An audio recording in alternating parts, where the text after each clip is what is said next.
A coded letter vanishes into the dark waters of a Venetian canal. For centuries, the Italian peninsula was not a country but a chessboard, where city-states like Venice, Florence, and Milan played a ruthless game for ultimate power. This is the world of Renaissance political intrigue, a 400-year saga of brilliant diplomacy, shocking betrayals, and clandestine murders that forged the very art of modern politics. By the end, you will understand the hidden rules of power that still shape our world today. How did a family of bankers conquer Florence without an army? Why did a pope's own son become the model for the perfect tyrant? We are diving into the shadow war that defined an era where the stakes were not just wealth but survival itself. What does it truly take to hold power in a world without rules? To understand the game, you first need to see the board. For most of the Middle Ages, the idea of a single Italy was a fantasy. Imperial authority from the north had crumbled, and the Pope in Rome held spiritual power but little direct military control over the entire peninsula. What emerged from this vacuum was a breathtaking and chaotic mosaic. Independent city-states, each with its own government, its own army, and its own fierce sense of identity, dotted the landscape from the Alps to the Mediterranean. Think of it not as a nation, but as a crowded neighborhood of ambitious, wealthy, and deeply suspicious neighbors, all sharing one very narrow, very valuable street.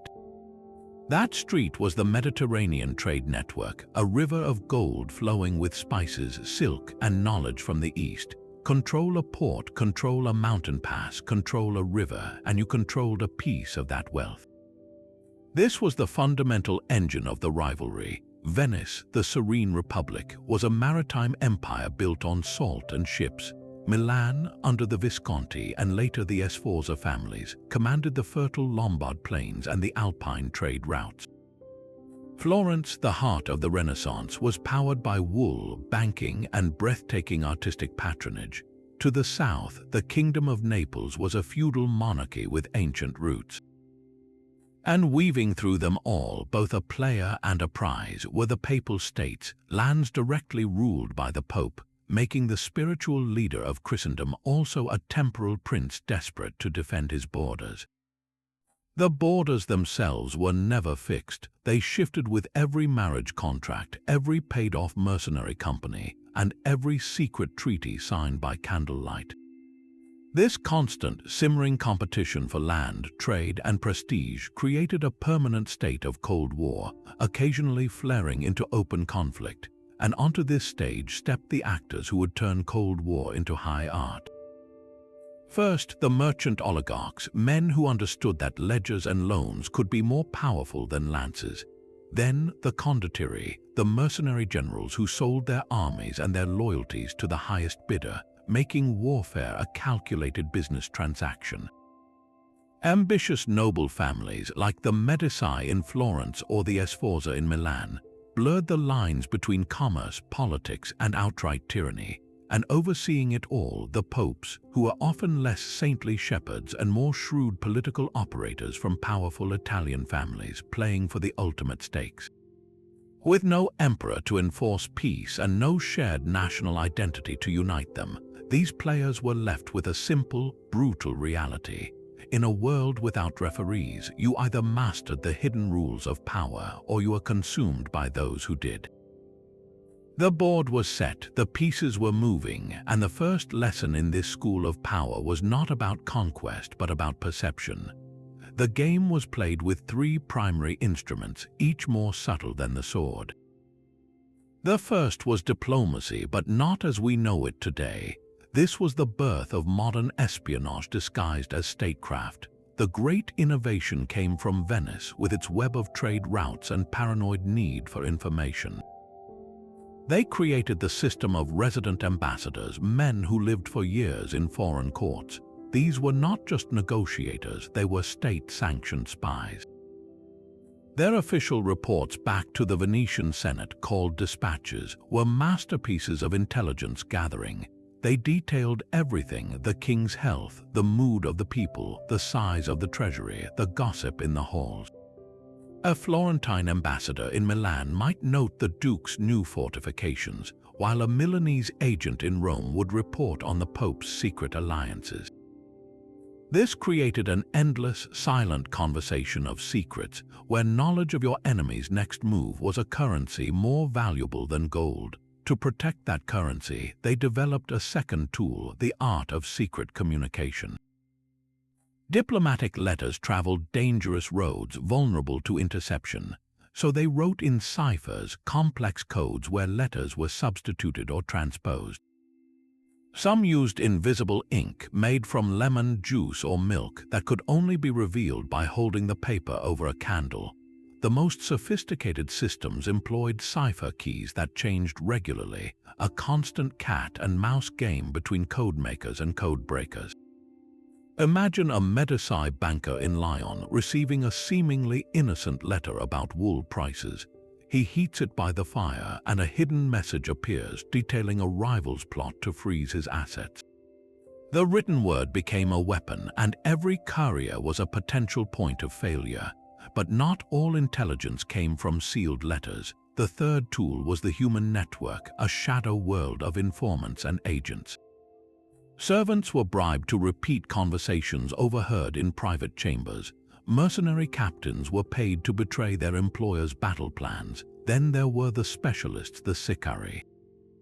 This term, originating from ancient times, referred to professional assassins who operated with dagger or poison. Their purpose was not just murder, but sending a message. The sudden, unexplained death of a troublesome critic or a rising rival could paralyze an entire faction with fear, a brutal reminder that some disputes were settled not in council chambers but in dark alleyways. It was a world where your closest advisor could be a double agent, and a shared cup of wine could be your last.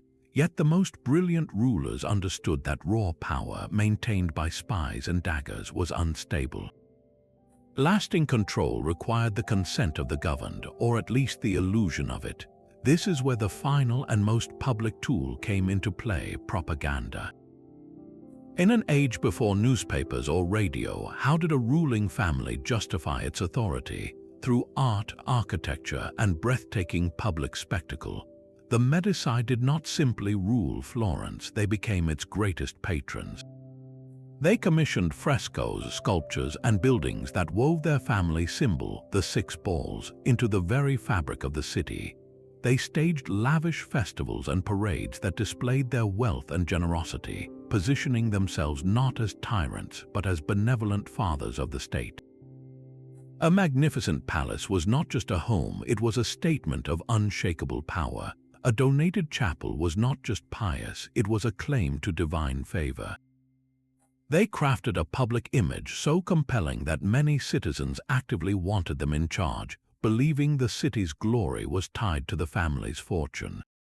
The real intrigue was not just in the secrets you kept, but in the story you told everyone to see. Yet for all its artistic patronage and coded letters, no state perfected this dark craft like Venice. It called itself the Most Serene Republic, a title that masked the most sophisticated and paranoid intelligence machine in the world. Its stability was not an accident, but the product of a political labyrinth designed to prevent any single person, even its own leader, from gaining absolute power. At the top sat the Doge, a figurehead elected for life from the city's oldest families. He lived in a palace of breathtaking beauty, but his authority was tightly constrained by a web of committees. The real engine was the Great Council, a massive body of noblemen who passed laws, and watching over everything was the Council of Ten.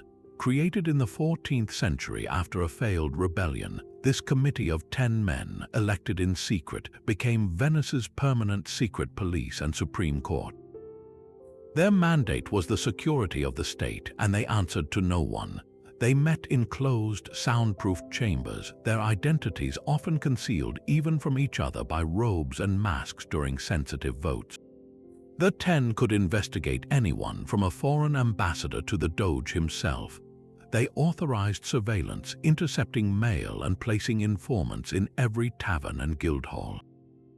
They could order arrests in the dead of night, conduct trials behind sealed doors, and pass sentences ranging from exile to silent, secret execution in the prison cells of the Doge's palace. To feed this machine, Venice institutionalized suspicion. Scattered across the city were carved stone mouths, the Bec de Lion, or lion's mouths. These were not ornaments, they were mail slots for anonymous denunciations. Any citizen could slip a note accusing a neighbor of treason, tax evasion, or conspiring with foreign powers into the grim stone face. The 10 were obligated to investigate every accusation, no matter how trivial or malicious. This system turned every Venetian into a potential informant, creating a society where trust was a dangerous luxury. You never knew if the merchant you dined with was reporting your casual complaints to the authorities. The Republic's spy network extended far beyond its canals. Its ambassadors, as we've seen, were full-time intelligence officers, but Venice also employed a vast array of paid informants, code breakers, and even poison specialists across Europe and the Ottoman Empire. They understood that information about a rival's fleet movements or a sultan's political troubles was worth more than a shipload of silk. This apparatus was tested repeatedly. In the early 14th century, a noble named Bajamont Tiepolo led a bloody coup attempt against the state. It was crushed, and the Council of Ten was born from its ashes, a permanent solution to internal threat. Centuries later, when much of Europe united against Venice in the League of Cambrai, aiming to carve up its mainland territories, the Republic survived not just by fighting but by outmaneuvering. Its diplomats, armed with superior intelligence, skillfully negotiated with individual members of the League, splitting the alliance apart through promises, threats, and secret deals. Venice won the peace by mastering the shadows, proving that a well-placed secret could be more decisive than an army in the field. The message was clear: in the serene Republic, the state was eternal and the individual was expendable. Its survival was a cold, clinical triumph of system over sentiment, a lesson in power written not in law books but in ciphers and whispered reports. While Venice operated through committees and anonymous boxes, one family in Florence would prove that a single name could become synonymous with an entire city's destiny. Venice understood that true power was not just in what you knew, but in what only you could build. At the heart of this philosophy lay the arsenal, a fortress of industry that was the envy and terror of the Mediterranean. More than just a shipyard, it was a state secret made of wood and iron, a sprawling complex where the Republic's economic and military dominance were forged as one. Within its guarded walls, an assembly line centuries ahead of its time could produce a fully equipped warship in a single day. The methods used there were a form of protected alchemy. Venice did not just build galleys, it systematically stole, perfected, and then locked away the technological secrets of shipbuilding. Skilled workers from across the world were lured with high pay, but once inside the arsenal's ecosystem, they were bound by draconian oaths of secrecy. To reveal a design for a faster hull or a more efficient sail rigging was an act of treason, punishable by death. This was industrial espionage in reverse, a defensive operation so total it turned innovation into a state monopoly. This obsession with controlling knowledge extended to every lucrative craft. Consider Venetian glass, especially the crystalline clear cristallo that was as valuable as gemstones. The glassmakers of Murano were treated like royalty, but they were also prisoners of their skill. By law, they were forbidden from leaving the Republic. If a master glassblower tried to flee and take his secrets to France or England, the Council of Ten would dispatch agents to either bring him back in chains or ensure he never worked again. The state protected its intellectual property with the same ruthlessness it protected its diplomatic ciphers. A trade route map was as classified as a battle plan because in Venice's world they were the same document. Knowing which port had a surplus of grain, which kingdom was on the brink of a loan default, or which sultan needed gunpowder gave Venetian merchants and diplomats an almost supernatural advantage. They could buy low before a shortage, sell high before a crash, or offer a desperately needed loan with political strings attached. This constant humming network of economic intelligence was the Republic's true soft power. While other states fought expensive wars over territory, Venice often achieved its goals through financial pressure and market manipulation. It could strangle a rival's economy by redirecting trade routes or calling in debts at a critical moment. A banker's report from Lyon about Florentine credit could be more strategically useful to the Senate than a general's report from the frontier. The result was an influence that penetrated courts and markets far beyond the reach of its navy. Venice mastered a simple, brutal equation: knowledge of money equaled control over men, and control over men equaled security for the state. Their entire society was engineered to protect that equation, making every artisan a safeguard and every merchant a spy. Yet for all its systemic genius, the Venetian model was cold and impersonal. It asked citizens to trade liberty for stability.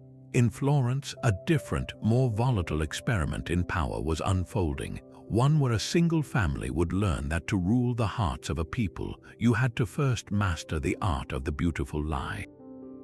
Florence presented a very different kind of political theater. On the surface, it was a republic, a city governed by its citizens, or at least by its wealthy merchant guilds. Laws were debated in public councils and officials were chosen by lot, a system designed to prevent any one man from seizing control. But beneath this republican veneer, a quiet revolution was being financed. The Medici family, starting as wool traders and then becoming Europe's most powerful bankers, did not break the system. They learned to bend it until it served only them. Their weapon was not a secret council or a network of assassins, but something far more persuasive: gold. The architect of this financial takeover was Cosimo de' Medici. He never held an official title like duke or king. Instead, he earned the name Pater Patrii, father of the fatherland. His power was entirely informal, and that was its genius. Cosimo's bank had branches from London to Constantinople, making him the creditor to popes, kings, and emperors. In Florence, he used this financial web with surgical precision. He provided generous loans to struggling artisans and shopkeepers, building a vast base of loyal debtors. For the city's other wealthy families, he offered lucrative partnerships and business deals. If a political rival emerged in the councils, Cosimo could quietly call in their debts, bankrupting them overnight or funding their opponents' campaigns. He mastered the art of making friends by making them dependent and eliminating enemies by destroying their credit. The Florentine Republic still functioned, but its outcomes were increasingly preordained in the Medici bank's ledgers. Yet Cosimo understood that financial control alone bred resentment. To transform economic power into lasting legitimacy, he invested in a currency more enduring than Florence beauty. He became the greatest patron of the early Renaissance, funding visionaries who were reshaping the world. He commissioned Filippo Brunelleschi, whose daring design solved the impossible problem of the Florence cathedral's dome, crowning the city skyline with a Medici-funded marvel. He supported Donatello, whose sculptures pulsed with a human vitality unseen since antiquity, and he filled libraries with ancient manuscripts, making classical wisdom available once more. This was not charity, it was high-stakes propaganda. Every new church facade, every bronze statue, every public square improved under Medici patronage told the people a story. It said, "Look at the glory that flourishes under our watch. Your city is the new Athens, the center of a cultural rebirth, and we are the family making it happen." The art made the Medici name synonymous with Florentine greatness, weaving their legacy directly into the city's soul. It was soft power of the most brilliant kind, making the populace proud to be ruled by their benefactors. But a system built on one man's genius is fragile. After Cosimo's death, the family's grip slipped. His grandson, Piero, was sickly and lacked the political touch. Resentment against the Medici's shadow government boiled over, fueled by a fiery Dominican preacher named Girolamo Savonarola who railed against their corruption and luxury. The family was exiled, their palace sacked. It seemed the Florentine Republic had finally shaken off its hidden masters. The Medici machine, however, was not so easily dismantled.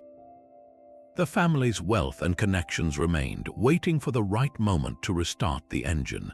Their exile was not an ending, but an interlude, a dramatic pause before a return that would be even more audacious, proving that in the game of Italian politics, a well-funded legacy could outlast any revolution. The Medici exile lasted less than 2 decades, a testament to the deep roots they had planted. Their return was engineered not by an army, but by a marriage contract and the relentless pressure of their financial network. Yet their restored position felt precarious, a prize constantly eyed by rivals who believed the family's power was a facade. This simmering resentment would erupt in a single, bloody Sunday that laid bare the brutal reality of Florentine politics.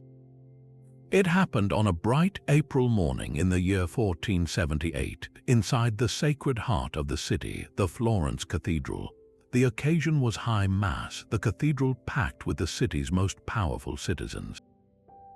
At the center of it all were the 2 Medici brothers, Lorenzo the Magnificent, the brilliant young heir, and his younger brother Giuliano, the beloved golden boy. They were the symbols of the family's resurgence. What they did not know was that the solemn ceremony around them was a carefully set stage for murder.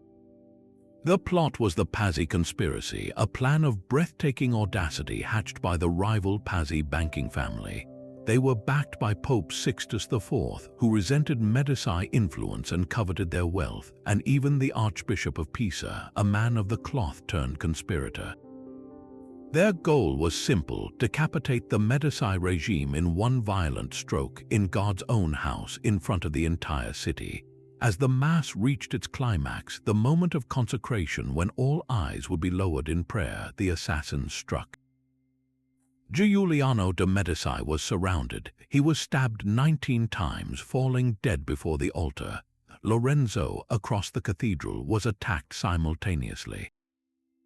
He fought back, drawing his own sword, and managed to slash his way through the chaos into the safety of the cathedral's sacristy, barring the heavy bronze doors behind him. The sanctity of the church had been shattered, the floor slick with blood. In that instant, the conspirators had achieved only half their goal, and that half measure was a fatal error. The reaction from Florence was not confusion, but instant volcanic rage. The plot had misjudged the city's soul entirely. The Medici, through decades of patronage and calculated generosity, were not seen as tyrants by the people, but as their champions. The murder of Giuliano, a popular figure, and the attempt on Lorenzo was perceived as an attack on Florence itself. The call went out, and the streets filled with vengeful citizens shouting, "Pal! Pal!" the cry of the Medici, referring to the balls on their family crest. What followed was a merciless purge. Conspirators were hunted down wherever they hid. Francesco de Pazzi, who had personally stabbed Giuliano, was dragged from a hiding place, stripped naked, and hanged from a window of the government palace. But the most symbolic act of retribution was reserved for the highest-ranking conspirator. The Archbishop of Pisa, who had blessed the murder weapons, was seized. Still in his ecclesiastical robes, he was lynched from the very same palace, the Palazzo della Signoria, the body left dangling next to Francesco de Pazzi. A Pope's archbishop executed by a mob without trial. The message to Rome and to all rivals was deafening. Florence would defend its own. The failure of the Pazzi conspiracy did more to secure Medici rule than any victory on the battlefield ever could. It transformed Lorenzo from a political leader into a legend, a survivor who embodied the city's defiance. The savage popular backlash proved that the family's soft power, their cultivation of public loyalty, was their strongest armor. Their enemies had been publicly exposed and horrifically punished, leaving the Medici position unchallengeable. In the end, the conspiracy demonstrated the ultimate rule of this shadow game. You could plot in secret with popes and archbishops, but if you misjudged the heart of the people, your plans would drown in the roar of the crowd. The Medici had mastered that heart, and now, with their authority cemented in blood, they would face a new kind of threat, one that wore the crown of a king and marched at the head of a foreign army. The bloodstains on the cathedral floor had barely dried when Lorenzo de' Medici faced his greatest challenge. He had survived the blades of assassins, but now he had to secure a peace for Florence that was built on more than just fear. What emerged from that crucible was not a warrior king, but a master networker, a man who understood that the most durable power was woven from invisible threads of obligation, friendship, and shared interest. His reign became the apex of Medici political artistry, a performance where every gesture, from a daughter's wedding to a poet's pension, was a move in a grand strategic design. Lorenzo's primary instrument was personal diplomacy. In an era of shifting alliances, he built a web of relationships so dense and personal that it became Florence's true defense. He corresponded constantly with leaders across Italy and Europe, not with dry state documents, but with letters that mixed political insight with classical references, gossip, and genuine warmth. He made himself indispensable as a mediator. When war threatened between Naples and the Papal States, it was Lorenzo who traveled south at great personal risk to negotiate a peace, positioning Florence not as a belligerent but as the essential honest broker. He understood that being the person everyone came to for a solution was far safer than being the problem they united against. His network was cemented through two powerful currencies, marriages and money. Medici daughters did not simply marry for love, they married for geopolitics. He strategically wed his children into the ruling families of Naples, Milan, and the Papal States, turning potential enemy courts into households with a Medici relative whispering in the prince's ear. These were not just alliances, they were early warning systems and channels of influence. Simultaneously, the Medici bank's loans continued to bind the great powers of Europe to his family's fortune. A king needing funds for a war or a pope financing a building project would think twice before crossing their primary banker. Lorenzo weaponized generosity, knowing a financial favor today could be called in as a political concession tomorrow. None of this would have been possible without superior intelligence. The Pazzi conspiracy had taught him that survival depended on knowing a plot before it hatched. He maintained a network of agents and informants in every major Italian court and beyond. These were not just spies, they were merchants, scholars, and exiled nobles who sent him coded reports on troop movements, secret meetings, and the private grievances of his rivals. This constant stream of information allowed him to anticipate threats, counter diplomatic maneuvers before they were formally announced, and reward loyalty at precisely the right moment. He played the game with a marked deck because he had paid to see everyone else's cards. All of this intricate statecraft was crowned by his most brilliant public strategy, cultural patronage as a tool of soft power. Lorenzo did not just fund artists and philosophers, he curated a revolution. He established the Platonic Academy, gathering the greatest minds of the age to debate philosophy in his villa. He sponsored a young Michelangelo, bringing him into his household to eat at his table. He filled the city with beauty, but with a purpose. By making Florence the undeniable intellectual and artistic capital of Europe, he achieved something no army could. He gave his city, and by extension his family, a form of prestige that rivaled empire. Foreign princes sent their sons to be educated in Florence's atmosphere of genius under the Medici gaze. Poets and historians employed by Lorenzo crafted a narrative that linked the city's golden age directly to his family's guidance. He made the Medici name synonymous with civilization itself, a legacy far more difficult to overthrow than a mere political regime.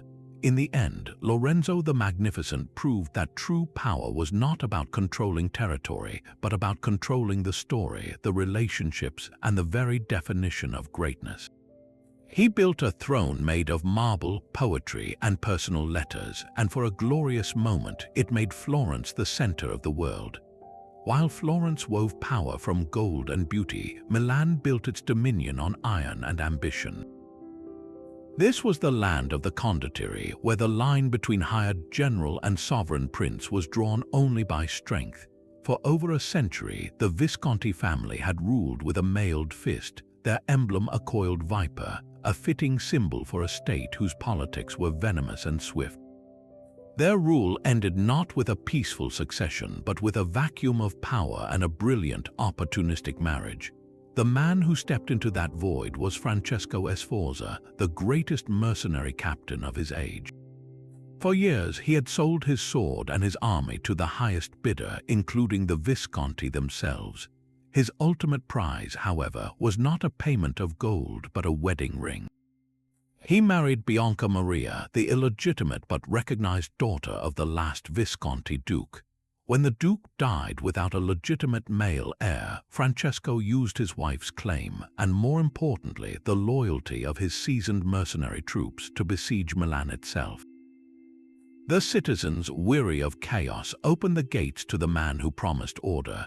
In one masterstroke, the Condottiero became the duke, proving that in Italy, an army could be a down payment on a throne.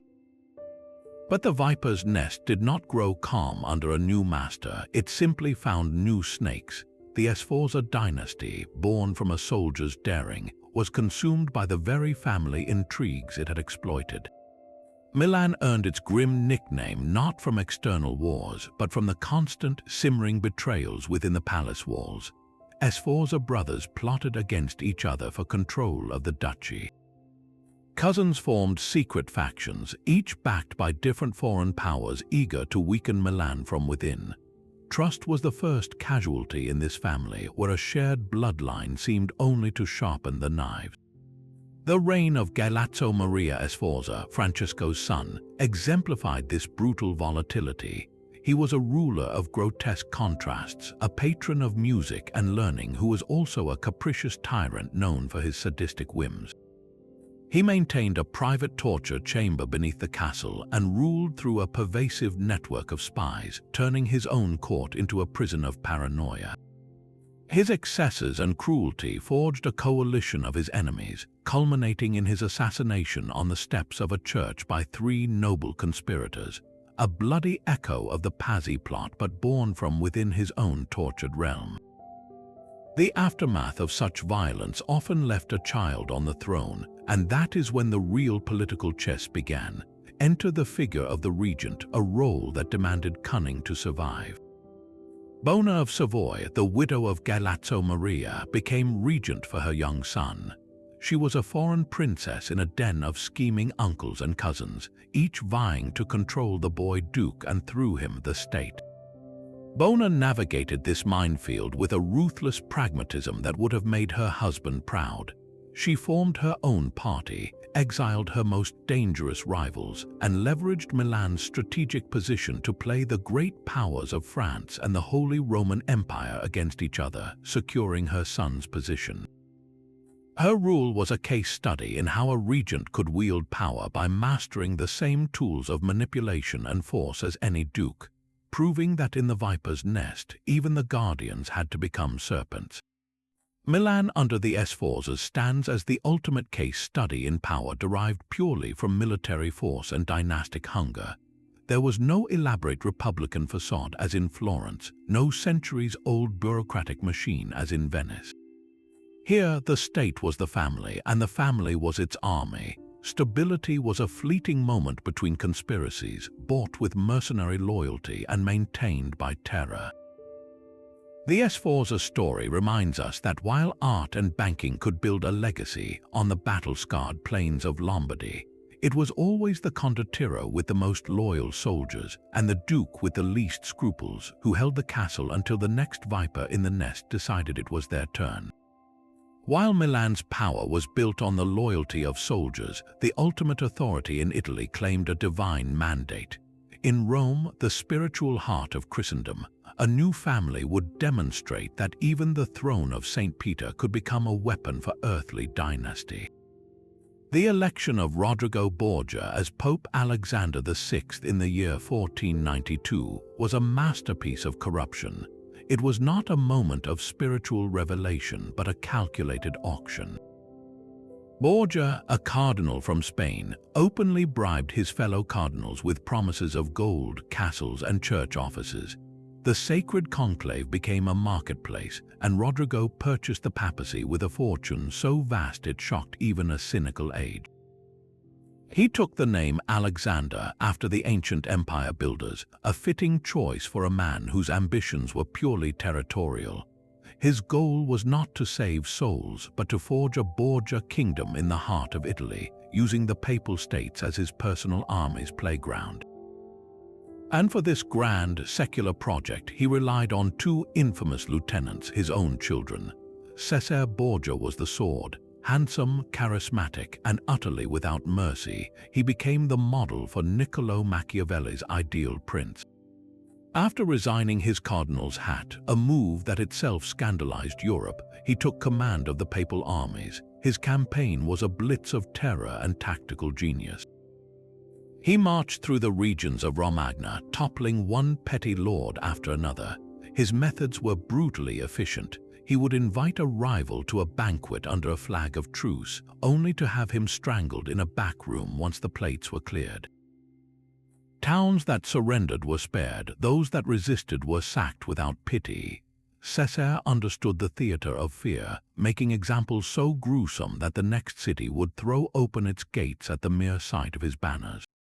His objective was clear: to carve out a unified kingdom from the chaos of central Italy and crown himself its king with the Pope's blessing. Lucrezia Borgia, his sister, was the diplomatic seal. Far from the poisoner of legend, she was primarily a pawn and later a skilled player in her father's game of alliances. Alexander used her marriages as treaties. She was wed first to a nobleman from a powerful Roman family, a union annulled when it was no longer useful. Then she was married to the Prince of Pesaro, a match dissolved when the Borgias set their sights higher. Her third marriage to Alfonso of Aragon connected them to the Neapolitan royal family, but when that alliance soured, Alfonso was brutally murdered in his bed, likely on Cesare's orders. Finally, she was wed to Alfonso d'Este, the heir to the Duchy of Ferrara, a brilliant match that tied the Borgias to one of Italy's oldest and most prestigious dynasties. Through each transaction, Lucrezia evolved from a passive instrument into a capable ruler in her own right. But her story begins as a testament to how Renaissance women of high birth were used as currency between states. The glue holding this dark enterprise together, according to the terrified whispers of Rome, was a substance called cantarella. This was the legendary Borgia poison, a white powder rumored to be tasteless and slow-acting. The stories claimed the family kept it in a locked ring, ready to sprinkle into the wine of a wealthy cardinal whose estate they coveted, or a troublesome courtier who knew too much. The sudden, mysterious illnesses and deaths that cleared paths for Borgia advancement were invariably attributed to this phantom toxin. While historical evidence for a specific Borgia poison is scant, the power of the rumor was itself a political tool. It created an aura of supernatural menace around the family, making enemies hesitate to dine at their table and encouraging allies to remain obedient. Whether the poison was real or not, the fear it inspired was utterly genuine, and fear was a currency the Borgias spent freely. Their reign represented the absolute fusion and confusion of spiritual and secular power. Pope Alexander VI presided over masses while negotiating the murder contracts for his son's rivals. He granted spiritual absolution while seizing lands for his family. The Vatican, a place of pilgrimage, became the headquarters of a criminal syndicate with an army. This blatant corruption did not go unchallenged. It bred powerful enemies and fueled the fiery sermons of reformers who would soon split the church in two. The Borgia papacy, in its terrifying brilliance, exposed a raw truth that in the Italian game, no institution was too sacred to be made a piece on the board. They played with a recklessness that believed the game could never end, that their combination of divine authority and earthly terror would secure a dynasty for centuries. But the very forces they unleashed national armies from beyond the Alps, and a rising tide of moral outrage would soon crash over Italy, proving that no player, not even a pope and his prince, could control the board forever. Cesare Borgia's methods were a brutal textbook written in blood and betrayal. Perhaps the clearest chapter was written in the town of Sinigaglia in the final days of 1502. Cesare had reconquered the Romagna region with the help of several mercenary captains, men he knew were unreliable and already plotting against him. He devised a trap of chilling simplicity. He invited his rebellious Condottieri to a friendly meeting within the town's walls, promising reconciliation and new plans. They came, disarmed by his apparent goodwill. The moment they were isolated, his soldiers seized them. That same night, all the captains were strangled. There were no trials, no grand speeches, just efficient terminal silence. A young Florentine diplomat stationed nearby witnessed the aftermath and was profoundly impressed. His name was Niccolò Machiavelli. For Machiavelli, Sinigaglia was not an atrocity but a masterclass in statecraft. It demonstrated a core principle he would later enshrine. A leader must sometimes act with decisive ferocity to secure the state, and it is safer to be feared than loved if you cannot be both. Cesare understood that terror, when applied surgically, could paralyze future opposition. A city that heard of the fate of Sinigaglia might surrender without a fight, saving time, money, and lives. But he was not merely a butcher. After the violence, he would often turn to the work of consolidation. He appointed a harsh but fair governor, Michele da Corella, to administer his new territories with an iron fist, rooting out bandits and corrupt local officials. He then made public gestures to win the common people, lowering taxes, funding public works, and promoting trade. This two-step dance of the wolf and the shepherd was calculated to create a stable dominion where the populace, grateful for order after years of petty tyranny, might accept his rule. None of this would have been possible without the ultimate backing, his father, Pope Alexander VI. The papacy provided Cesare with more than just spiritual cover. It was his bank, his recruiting office, and his diplomatic shield. Church funds financed his armies. Papal bulls excommunicated his enemies, turning them into outlaws. When Cesare needed to explain the murder of his sister's husband, Alfonso of Aragon, the Vatican's machinery spun into action to provide justifications. Theirs was a perfect symbiotic partnership of sacred authority and profane ambition. The father provided the legitimacy, the son provided the force, and together they built a Borgia state from the ground up. Yet this entire edifice had a fatal flaw. It rested on a single, aging man. In August of 1503, Pope Alexander died suddenly, likely of malaria. The event was so unexpected that Cesare, also ill, was caught utterly unprepared. In an instant, the foundation of his power vanished. The new Pope, Pius III, was hostile, and the noble families Cesare had crushed saw their chance for revenge. His carefully won territories revolted, his mercenaries deserted, and his enemies closed in. Within a few years, he was a prisoner, then an exile, dying in a minor skirmish in Navarre, far from the Italian stage he had dominated. His dramatic rise and catastrophic fall became the real-life case study for Machiavelli's The Prince. Cesare had done everything right according to the manual of ruthless pragmatism, yet he fell because he failed to secure his power against the one event he could not control, the death of his patron. Machiavelli concluded that while fortune controlled half of a man's destiny, the other half was governed by his own skill and foresight. Cesare Borgia, for all his skill, had not built a system to outlast the fortune his father provided. His story is the ultimate Renaissance parable, a warning that power built on personal charisma, familial connection, and fear is the most dazzling and the most fragile of all. Cesare Borgia's fate proved a mercenary army was a double-edged sword. This was the defining paradox of Italian warfare. The very men hired to defend a state could, in a heartbeat, become its conquerors. They were the Condottieri, a class of professional soldier entrepreneurs whose loyalty was a commodity traded on an open market. Their name came from the condotta, the contract that bound them to their employer, but that contract was written in sand, easily washed away by a better offer. For the city-states, maintaining a standing army was prohibitively expensive and politically risky, as armed citizens might turn on their rulers. The solution was to outsource violence to these specialists. A condottiero was like a CEO of a corporation whose product was victory. He raised his own company, the Compagnia di Ventura, recruiting knights, infantry, and archers with the promise of pay and plunder. He handled their training, their equipment, and their logistics. A prince or a republic would then hire this entire corporate entity for a campaign or a season. The relationship was purely transactional, a business deal where the currency was florins and the collateral was the state itself. This system created a chilling reality for rulers.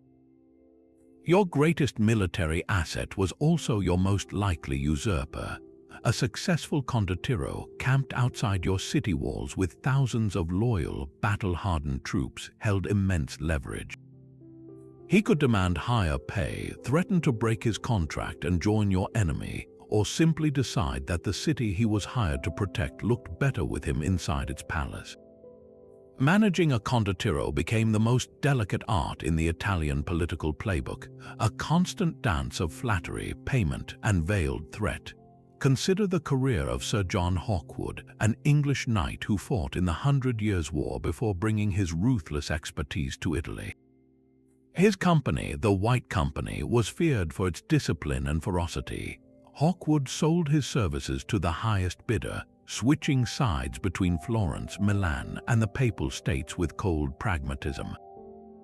He was so formidable that cities often chose to pay him a large sum not to attack them, a practice called condotta in aspetto, a contract of watching. Florence ultimately decided it was cheaper to employ him permanently as a defender, and upon his death they gave him a magnificent fresco in their cathedral, not because they loved him, but because they feared the next mercenary captain just a little more.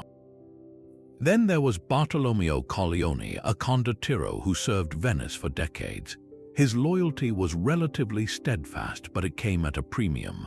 The Republic paid him an astronomical salary, and after his death honored him with the most iconic equestrian statue of the Renaissance by Verrocchio, standing in Venice's Campo Santi Giovanni e Paolo.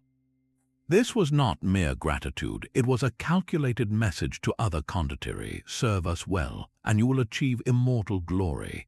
But the ultimate success story, as we have seen, was Francesco Sforza. He began as a hired sword for Milan, married into its ruling family, and when the moment was right, he used his army not to defend the city, but to besiege it, crowning himself duke. He was the living nightmare of every prince who hired a mercenary, proof that the sword you rented could be turned against your own heart. The wars these men fought were often strangely bloodless, at least by the standards of the time. Their soldiers were valuable investments, not to be wasted in reckless frontal assaults. Battles frequently became intricate chess matches of maneuver, aimed at capturing opposing commanders for ransom or outpositioning the enemy to force a favorable peace. The goal was not annihilation, but a profitable settlement. A captured condottiero could be worth a fortune in ransom money, and his army, now leaderless, could often be hired by the victor. This turned warfare into a high-stakes business negotiation conducted on horseback, where the real profit came not from burning fields, but from the bargaining table after a strategic capture. The economic impact was profound and perverse. Constant, low-intensity warfare became a cost of doing business for the city-states. Vast sums flowed from state treasuries into the pockets of the condottieri and their troops, money that could have been used for building or innovation. The countryside suffered as raids and foraging parties stripped peasants of their harvests. Yet this system also created a strange stability, a balance of power where no single state could afford to crush another completely, lest it create a vacuum that would attract an even more dangerous condottiero or a foreign power. The condottieri were the wild cards in the Italian game, the human embodiment of the era's moral flexibility. They made the threat of betrayal a daily calculation, forcing rulers to be as cunning in managing their generals as in outwitting their rivals. In a world where every man had his price, the most dangerous figure was not always the enemy at the gate, but the hired guardian who held the keys. The constant threat of mercenary betrayal demanded a larger solution. After decades of shifting wars, a fragile peace finally descended on Italy in 1455, not through conquest but through a revolutionary diplomatic invention. It was called the Italian League, and its architect was the same man who had mastered Florence, Cosimo de' Medici. Exhausted by conflict, the five major powers, Milan, Naples, Florence, the Papal States, and even the often isolated Venice, signed a mutual defense pact. The genius of the agreement was its recognition of a simple, cynical truth: lasting peace would not come from friendship, but from a perfect, paralyzing balance of fear. The treaty essentially froze the map in place. Each state pledged to defend the other's current borders against any aggressor, whether from within Italy or beyond the Alps. This created a diplomatic cage where any attempt at expansion by one would immediately trigger a coalition of all the others. It was a system designed to make ambition too costly to attempt. Cosimo's motivation was not altruism, it was brilliant business. His Medici bank's fortune depended on stable trade routes and predictable politics. War was bad for commerce, but a tense, watchful peace was ideal. By positioning Florence as the broker of this balance, he made his city and his family the indispensable center of the Italian world. The peace that followed was real, but it was a cold, suspicious peace. It was maintained not by trust, but by an endless, silent ballet of diplomatic maneuvering. Ambassadors were no longer just spies, they became calibrators, constantly taking the temperature of alliances and applying pressure where the balance seemed to tip. A secret meeting between Milan and the Pope would send Florentine agents scurrying to Naples to whisper warnings. A Venetian fleet movement would trigger a flurry of coded letters between Florence and Rome. The goal was always the same: to gently, quietly counter any move that gave one player too much influence, realigning the pieces before the board could be overturned. This institutionalized intrigue meant that diplomacy itself became a form of perpetual, low-intensity warfare. Treaties had public clauses for show and secret addenda that contradicted them. Promises were made with silent reservations. Alliances were temporary marriages of convenience, formed to check a third party's rise and dissolved the moment the threat receded. Consider the relationship between Florence and Naples. Officially, they were co-guarantors of the League's peace. Privately, Florentine diplomats worked tirelessly to ensure the King of Naples remained preoccupied with his own barons, preventing him from looking northward with hungry eyes. They would offer just enough support to keep him stable, but never enough to let him grow strong. This was the daily reality, a ceaseless effort to manage rivalries, not resolve them. For a generation, the system worked. It gave Italy the famous Pax Italica, a period of stability that allowed the Renaissance to flourish. Artists and scholars could travel more safely between courts, ideas could cross borders, and wealth could be invested in palaces instead of fortifications. But the League's greatest strength was also its fatal flaw. It required every player to accept the status quo forever. It assumed that the hunger for glory, the dynastic ambitions of families like the Sforza or the Borgia, and the sheer unpredictability of fortune could be permanently contained by a piece of parchment. The cracks began as whispers, then became secret treaties, and finally erupted into open conflict when a new kind of player arrived, one who did not understand or care for the old Italian rules of the game. The balance so carefully maintained was about to be shattered by an outside force that saw the peninsula not as a complex chessboard, but as a simple prize. The fragile peace of the Italian League was a house of cards, and in 1494, a single man decided to blow it down. His name was Ludovico Sforza, the regent of Milan, known as Il Moro for his dark complexion and darker ambitions. He was trapped in a personal nightmare. The rightful Duke of Milan was his young nephew, and the boy's mother, backed by the powerful King of Naples, was demanding Ludovico surrender the regency. Fearing he would lose everything, Ludovico made a calculation that would doom Italy. He knew the King of France, Charles VIII, had a distant, dusty claim to the throne of Naples and dreams of launching a glorious crusade. So Ludovico sent an invitation wrapped in flattery and strategic lies. He urged Charles to press his claim, promising him safe passage through Milanese lands and support. It was a classic Italian intrigue, using an outsider to crush a local rival. But Ludovico failed to grasp the scale of what he was unleashing.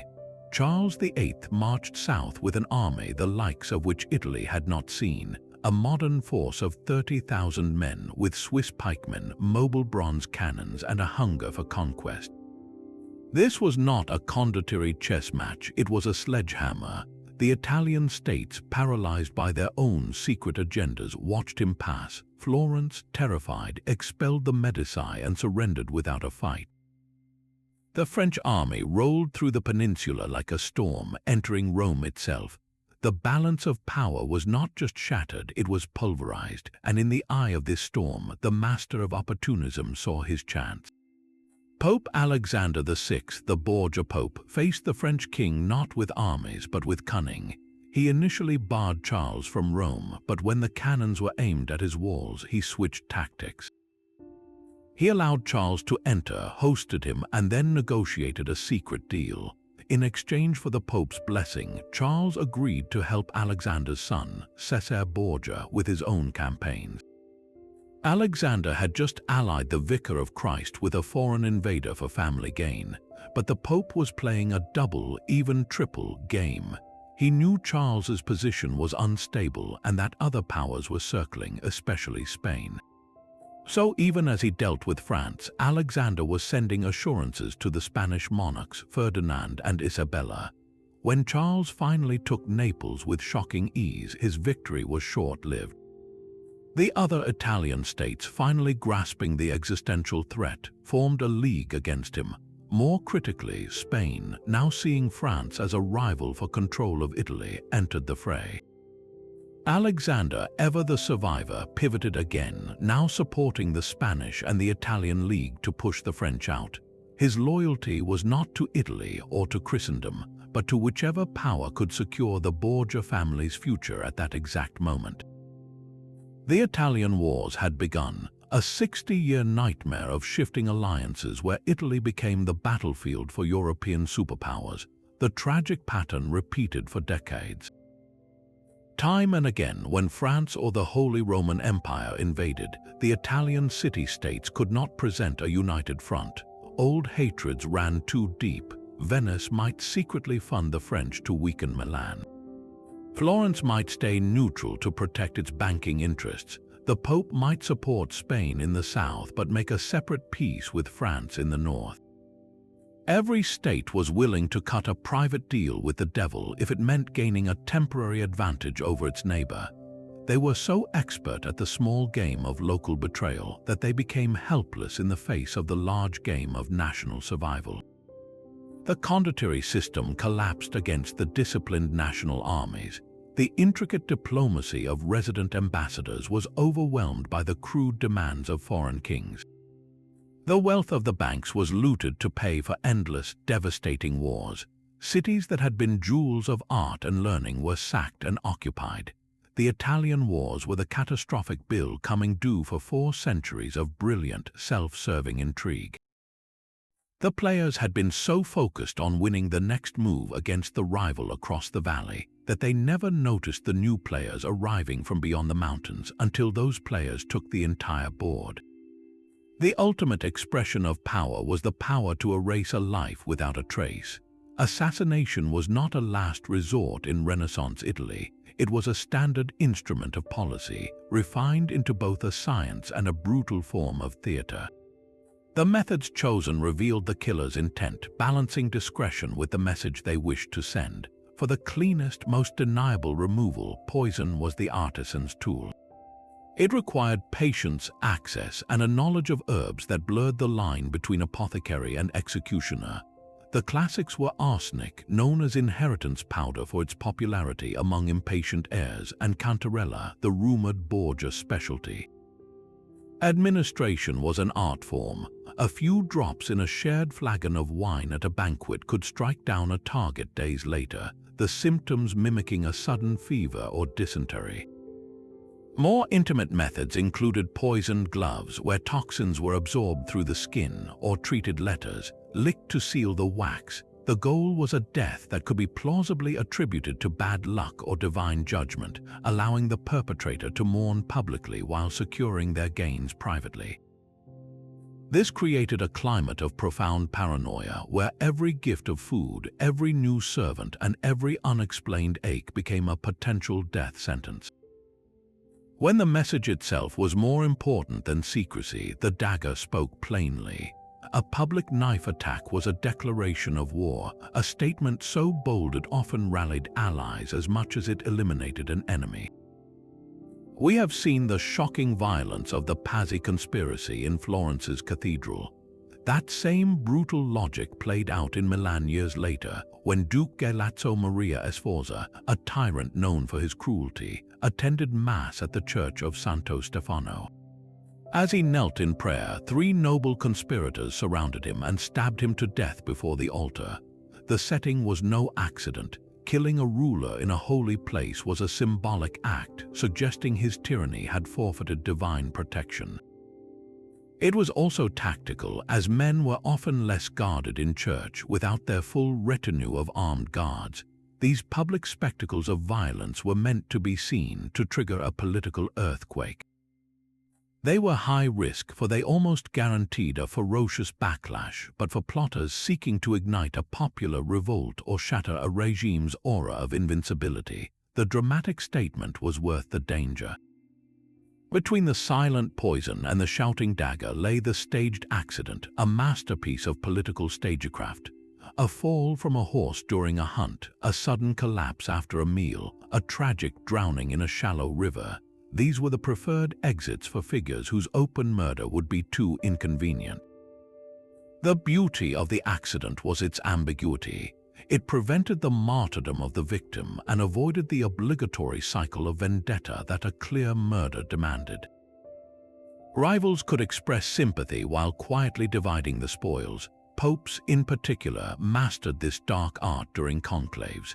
The election of a new pontiff was a frenzied scramble for power, and an elderly cardinal who was stubbornly voting for the wrong candidate might conveniently succumb to a fever overnight. So many suspicious deaths occurred during these locked gatherings that the term conclave fever entered the lexicon, a euphemism everyone understood but no one could prove. The motive behind each act was a cold political calculation. Sometimes the goal was simple removal, clearing a path to a throne or a coveted title. Other times it was pedagogical, designed to teach a terrifying lesson to anyone who might consider defiance. The murder of a popular figure in a sacred space sent one message. The slow, mysterious wasting away of a troublesome critic sent another. But in this economy of violence, every murder demanded a price. The reprisals were often more theatrical and savage than the original crime, meant to reassert order through overwhelming terror. After Galeazzo Maria Sforza's assassination, his widow and the Milanese court did not hunt the killers quietly. The conspirators were captured, tortured, and then subjected to a grotesque public execution.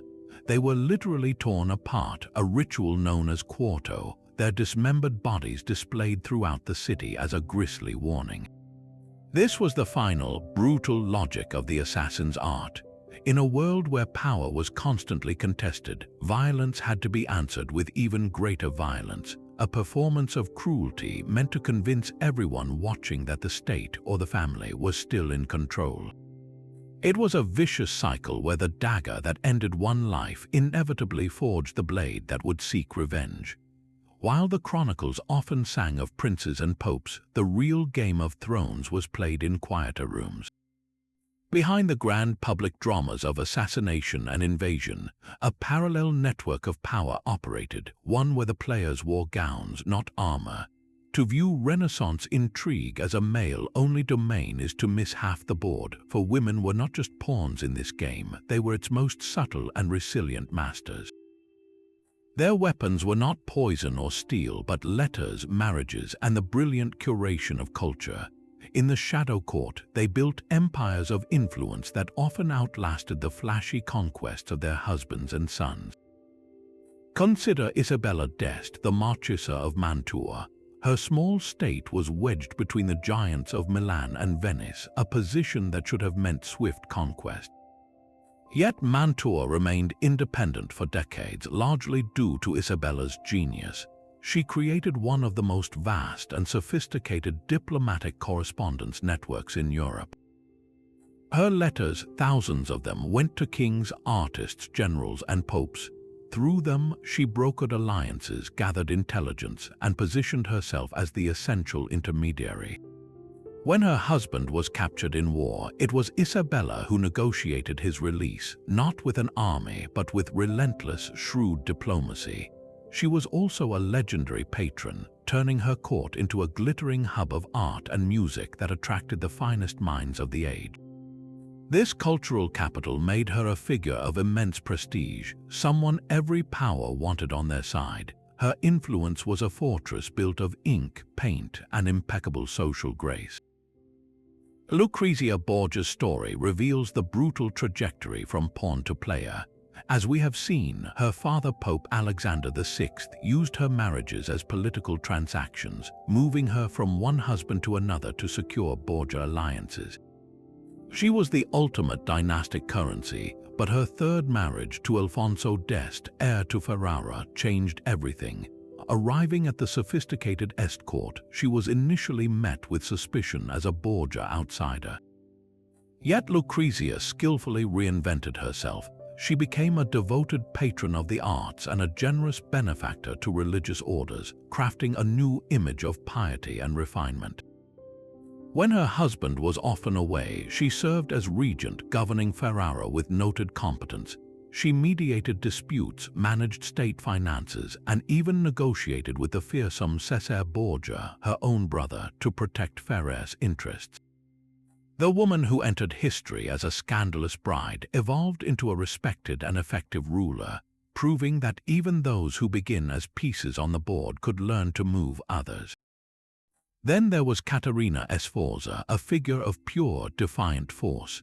As the illegitimate daughter of Galeazzo Maria Sforza of Milan, she inherited his iron will. Married to the ruler of Forli, she found herself a widow with enemies circling, determined to seize her lands. When conspirators captured her children and held them hostage from the ramparts of her fortress, they demanded her surrender. Caterina's response became legendary. She strode onto the battlements, lifted her skirts, and declared, "Do it then, for I have the instrument to make more." She would not be blackmailed. She then defended her city with ferocious skill, directing artillery fire and rallying her troops personally. Her life was a relentless series of plots, sieges, and comebacks, including a famous attempt to poison Pope Alexander VI with a treated letter after he betrayed her family. She was the tigress who fought in the open, proving that women could command not just salons but soldiers. These women and countless others operated through the sanctioned channels of their time. The salon, a gathering of intellectuals and power brokers hosted by a noblewoman, was a neutral ground for unofficial diplomacy. In these elegant rooms, alliances were suggested, policies were floated, and reputations were made or broken, all under the guise of casual conversation. Marriage negotiations were perhaps their most profound lever. A strategic union could end a war, secure a border, or bring a fortune into the family coffers. And when a husband died leaving a young heir, the regency bestowed formal, temporary power on the widow. A skilled regent like Bona of Savoy in Milan or Lucrezia in Ferrara could steer a state through its most perilous years, defending its interests with a combination of maternal authority and political acumen. Their power was real, but it was always contextual, exercised through the frameworks of family and court. They mastered the art of the possible, turning their prescribed roles into platforms for immense influence. To ignore their stories is to misunderstand the Renaissance itself, for its political intrigue was a duet, not a solo, played in both the council chamber and the private study. But ink and paper were themselves a battlefield. In a world where every courier could be intercepted, the greatest minds were not just painting frescoes, they were designing labyrinths for language. The science of secrecy, cryptography, became a critical pillar of statecraft, an intellectual arms race fought with quills and ciphers. The need was simple and desperate. How do you send a message that only your ally can read while ensuring your enemy sees only gibberish? The most common early method was the monoalphabetic substitution cipher. Imagine taking the alphabet and shifting every letter a set number of places. A shift of 3, for example, would turn A into D, B into E, and so on. This is the Caesar cipher, ancient in origin, but by the Renaissance, such simple codes were child's play for trained cipher secretaries. Every major court employed these specialists, men whose sole job was to encode every sensitive outgoing dispatch, and more importantly, to sit for hours trying to crack the intercepted letters of rivals. They looked for patterns, for the frequency of certain symbols. In any language, some letters appear more often than others, like E or T in English or E and A in Italian. A cipher secretary would count the symbols in a captured message, find the most common one, and test if it stood for the most common letter. Once he found a single letter, the whole code could unravel. This vulnerability demanded a more sophisticated solution, and it arrived in the 16th century, though its principles were known earlier to some. The polyalphabetic cipher, most famously the Vigna cipher, was a game-changer. Instead of one alphabet shift, it used many based on a keyword. Let us say the keyword is Medici. You write the keyword repeatedly over your message. To encode the first letter of your secret, you use the alphabet shift that starts with M. For the next letter, you use the shift starting with E, and so on. This meant that the same letter in your original message would be encoded as different symbols throughout the text, completely breaking the frequency analysis that doomed simpler ciphers. For a long time, this was considered unbreakable, the closest thing to a perfect secret. The Venetian Council of 10 relied on such systems, maintaining cipher books that were state secrets of the highest order. Their ambassadors' reports often traveled in this disguised form, turning diplomatic pouches into treasure chests of encrypted truth. Historians today pore over these surviving ciphered letters, and the process of decoding them is like listening in on a private conversation 400 years later. The letters of figures like Machiavelli or the Florentine ambassadors are not just dry reports. They are raw, unfiltered intelligence, filled with panic, ambition, and candid assessments of rulers, all hidden behind a wall of symbols. The cipher itself became a record of paranoia and ingenuity. Some states used nulls, dummy symbols that meant nothing, inserted to confuse code breakers. Others used homophones, where a single letter could be represented by multiple symbols. There were even codes within codes, where certain words had pre-agreed meanings unrelated to their literal translation. The phrase "the market for wool is depressed" might actually mean the king's health is failing. This was a shadow war of pure intellect, where a man in a quiet room, squinting at a page of seemingly random characters, could uncover a plot that would topple a government or spark a war.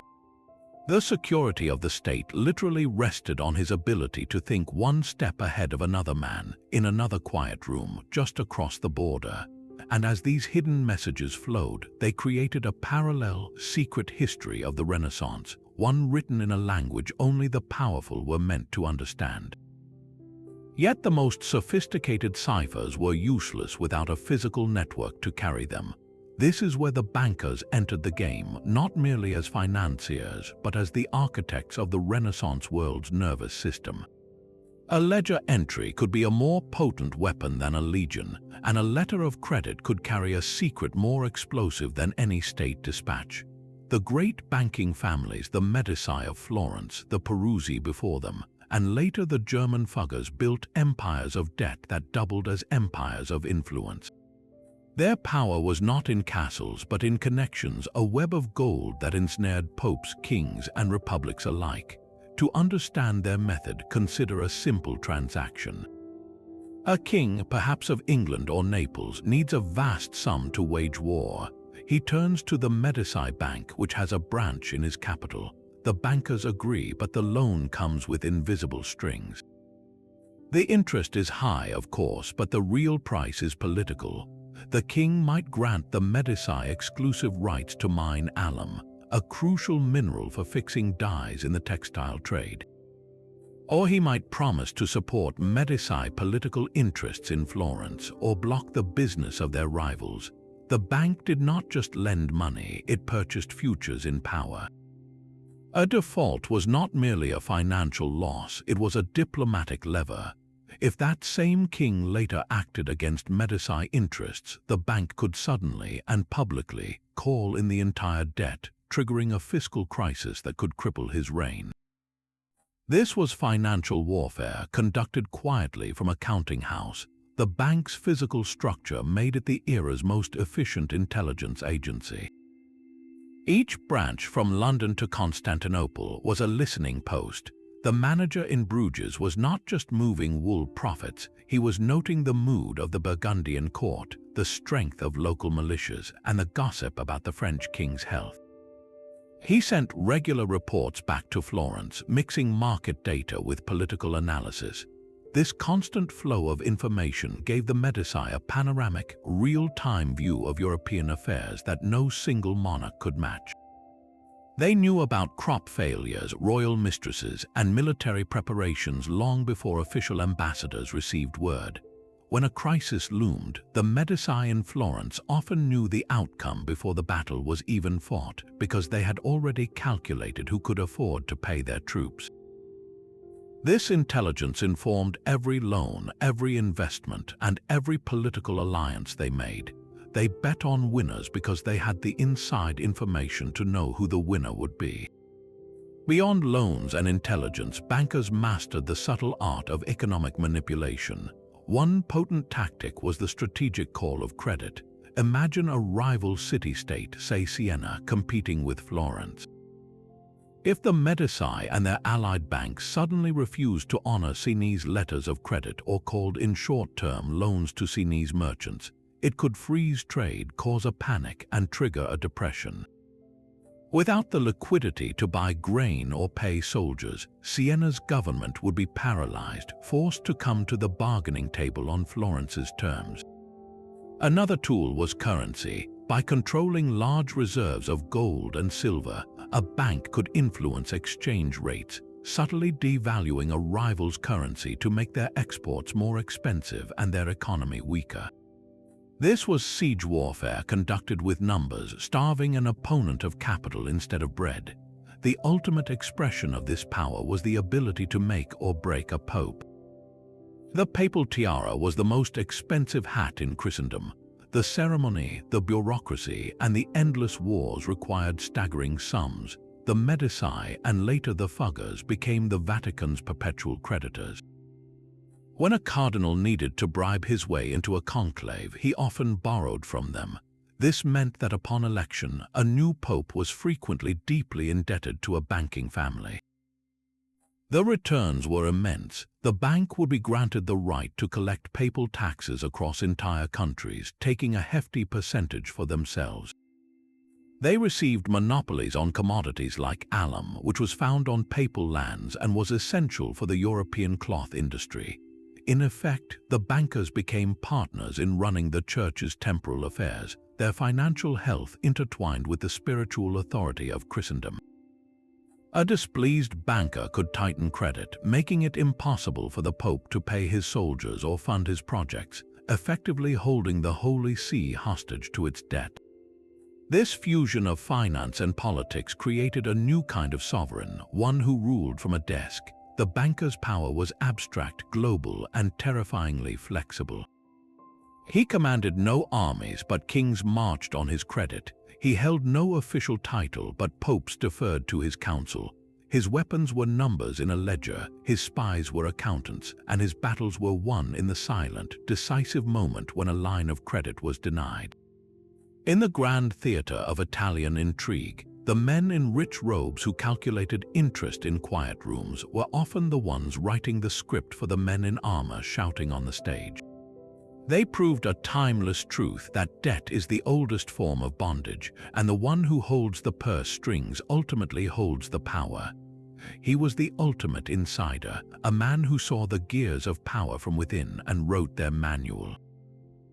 Francesco Guicciardini was not a prince or a general, but a diplomat, a governor, and a historian whose life was a masterclass in navigating the treacherous currents of his age. Born into a prominent Florentine family in 1483, he came of age just as the Italian Wars erupted, a time when theory met brutal practice. His career would become a living map of Renaissance statecraft, from the glittering courts of kings to the blood-stained streets of rebellious provinces. His first major test came in 1511, when Florence sent him as ambassador to the court of King Ferdinand of Aragon in Spain. This was not a ceremonial post. Florence was desperate for Spanish support against the French, and young Guicciardini's task was to keep the mercurial Ferdinand committed to the Italian alliance. For years, he navigated a court of intense intrigue, writing dispatches that detailed not just official negotiations, but the king's health, the rivalries among his advisors, and the shifting winds of Spanish policy. He learned that truth at court was a malleable thing, and that a well-timed piece of gossip could be more valuable than a formal appeal. This immersion in the mechanics of a powerful foreign monarchy gave him a perspective few Florentines possessed. He saw Italy not as the center of the world, but as a prize in a larger European game. His success in Spain marked him as a man who could manage chaos, a skill the papacy desperately needed. Recalled to Italy, he entered the service of Pope Leo X, a Medici. The Pope appointed him governor of Modena and later of the entire Romagna region. This was the same violent, unstable territory Cesare Borgia had once tried to tame. Guicciardini's mandate was to impose order and extract taxes for the papal treasury. Here, the elegant diplomat became the hard-nosed administrator.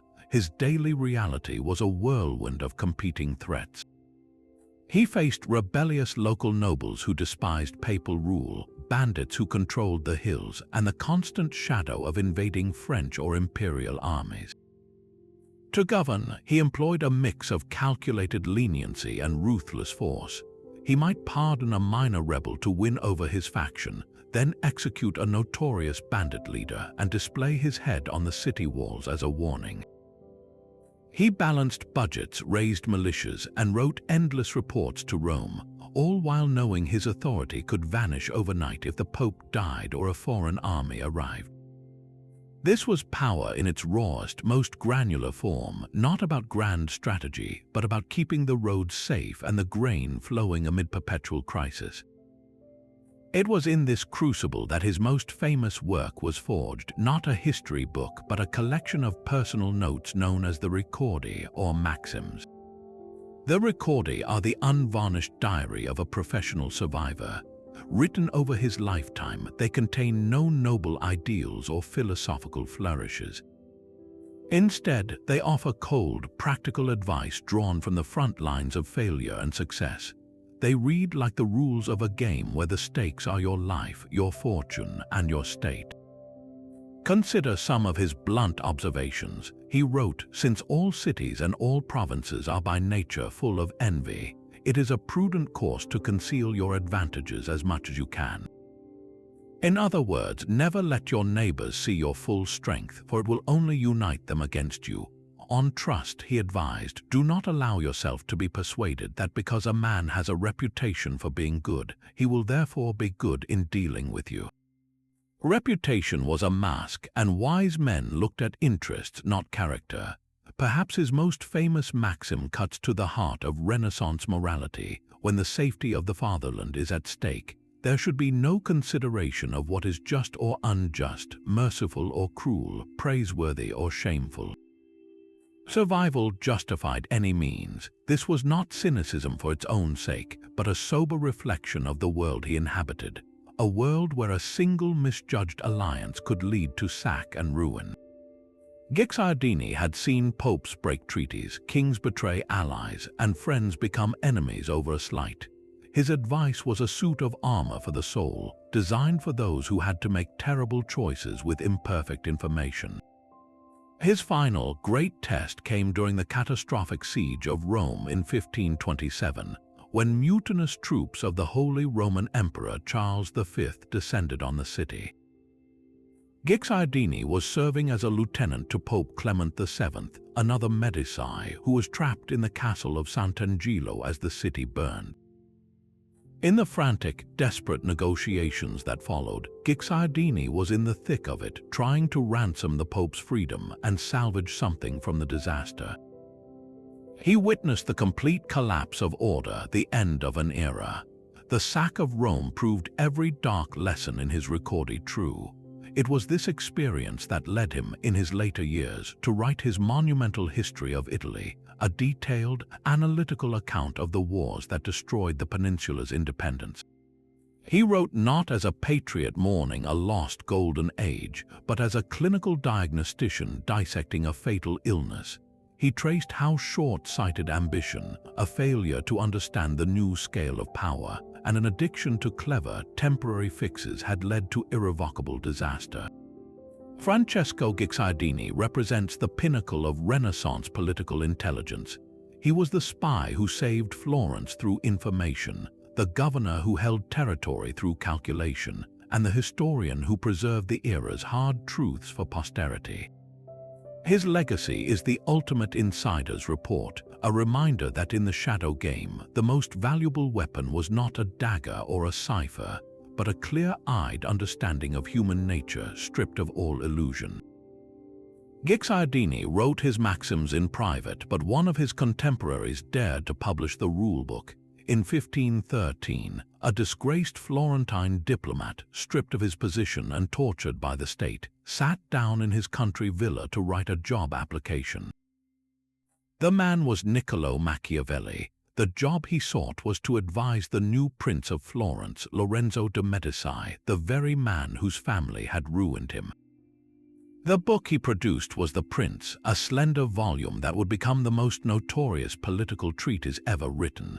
It was not born from theory, but from the ashes of Machiavelli's own career and the brutal reality he had witnessed firsthand. After the Medici returned to power in 1512, Machiavelli was accused of conspiracy against them.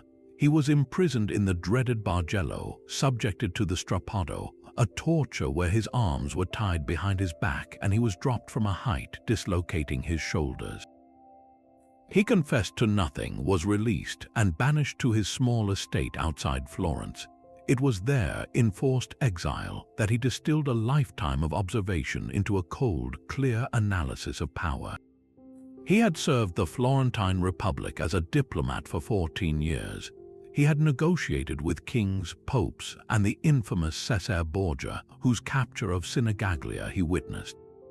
The Prince was not a work of philosophy about how the world should be, but a technical manual describing how it actually worked. His most infamous advice cuts to the core of Renaissance statecraft. On the question of whether it is better for a ruler to be loved or feared, Machiavelli argued for fear. He wrote, "Since love and fear can hardly exist together, if we must choose between them, it is far safer to be feared than loved." His reasoning was brutally practical. Love is a bond of obligation that men break when it suits them, but fear is a dread of punishment that never relaxes its hold. A prince must make himself feared in such a way that, if he does not gain love, he at least avoids hatred, for hatred will inevitably destroy him. This was not a prescription for cruelty, but a warning about the fragility of affection in a world of shifting loyalties. He saw it in the fickle crowds of Florence and the betrayals of Condottieri. To navigate this world, a prince needed the qualities of two animals, the lion and the fox. The lion symbolizes brute force, the power to frighten off wolves, or in political terms, to crush opposition with military might. The fox represents cunning, the ability to recognize and evade traps, to see through the deceptions of others. A ruler who is only a lion will not see the snares, Machiavelli wrote. One who is only a fox will be defenseless against the wolves.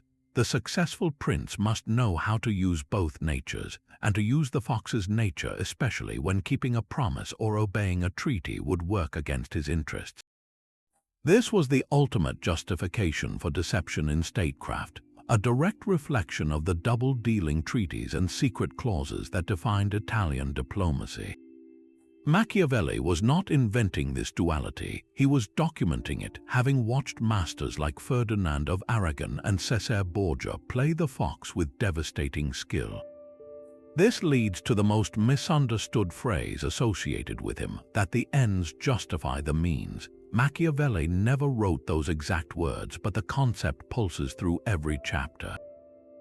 He argued that in judging a prince's actions, especially those necessary to found a state or secure its safety, one must look only at the final result.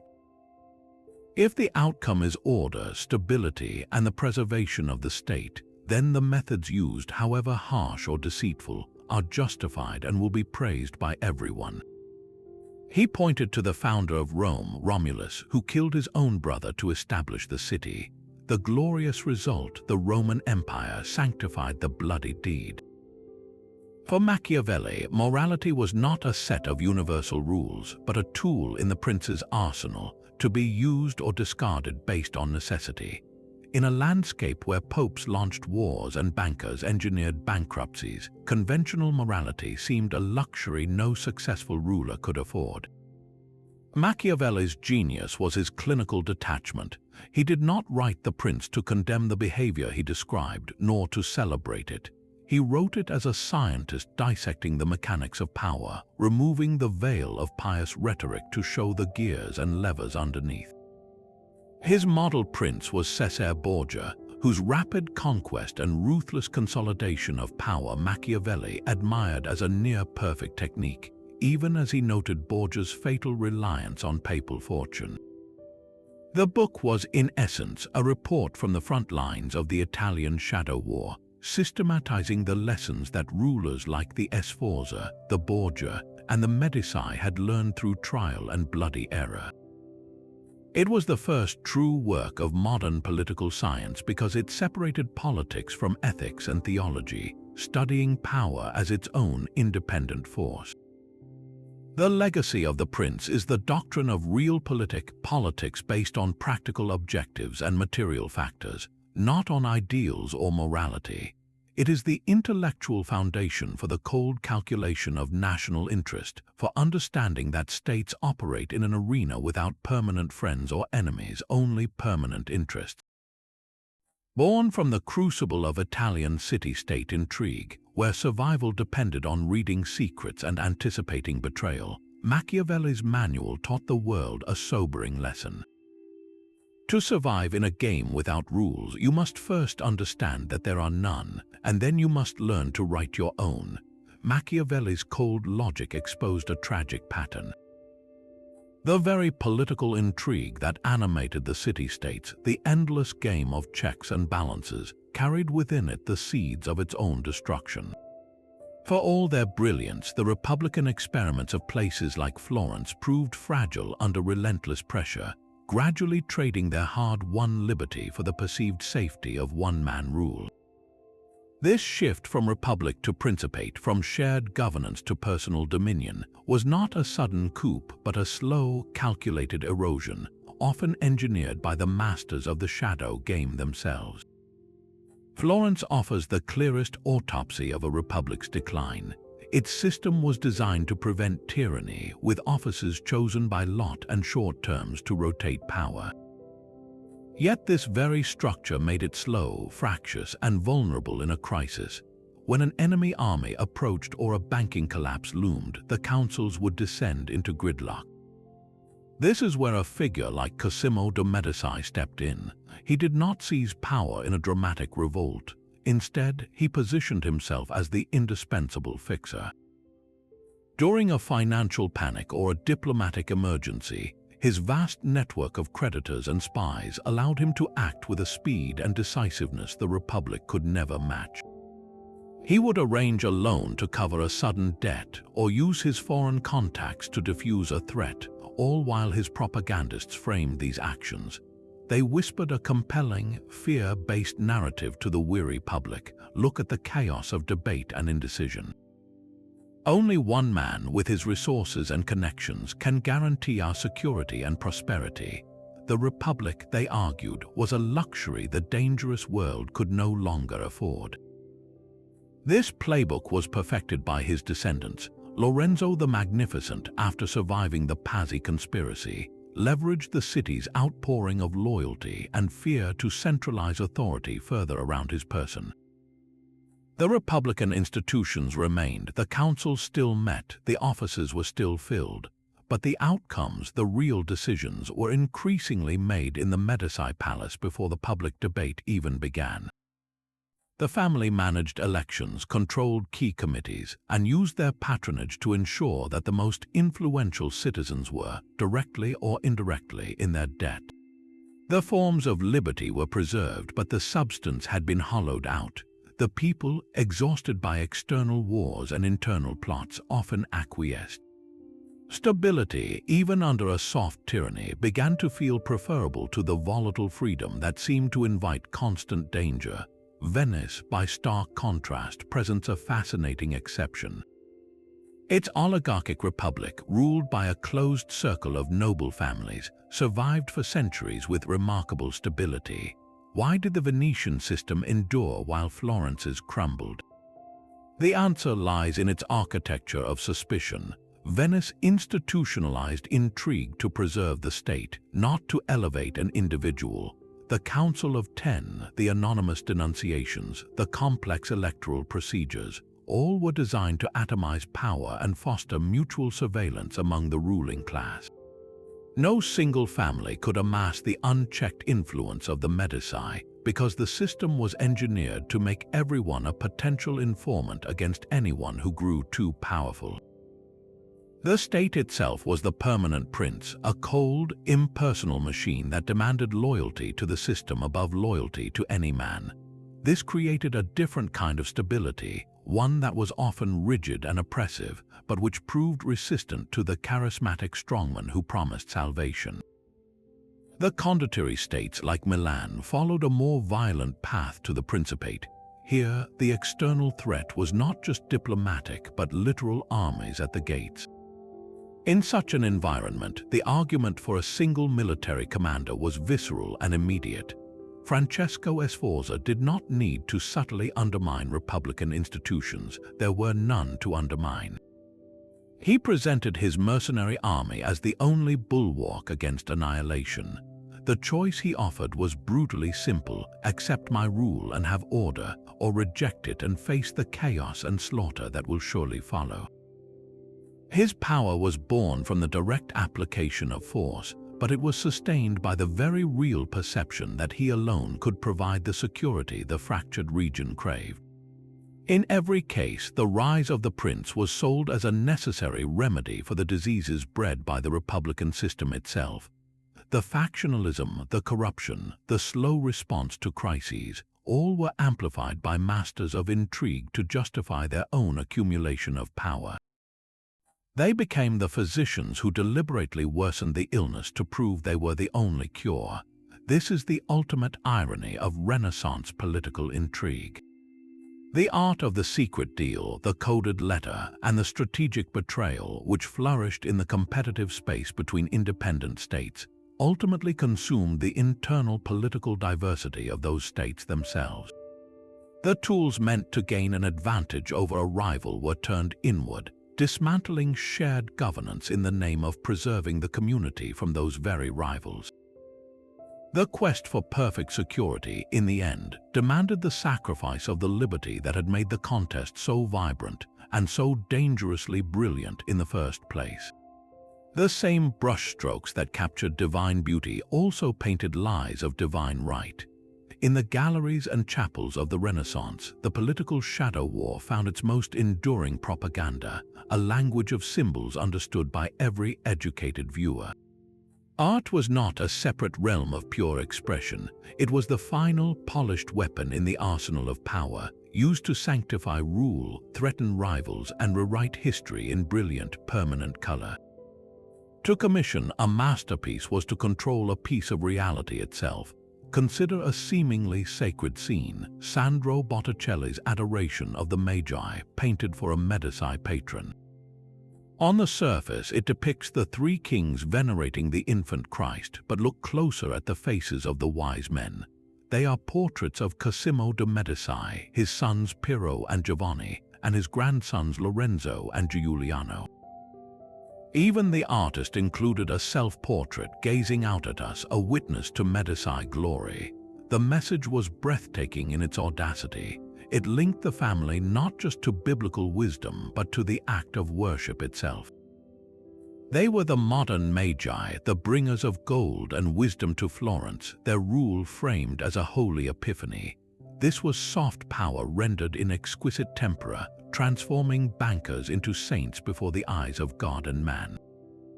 In the ducal palace of Mantua, another artist engineered a different kind of illusion.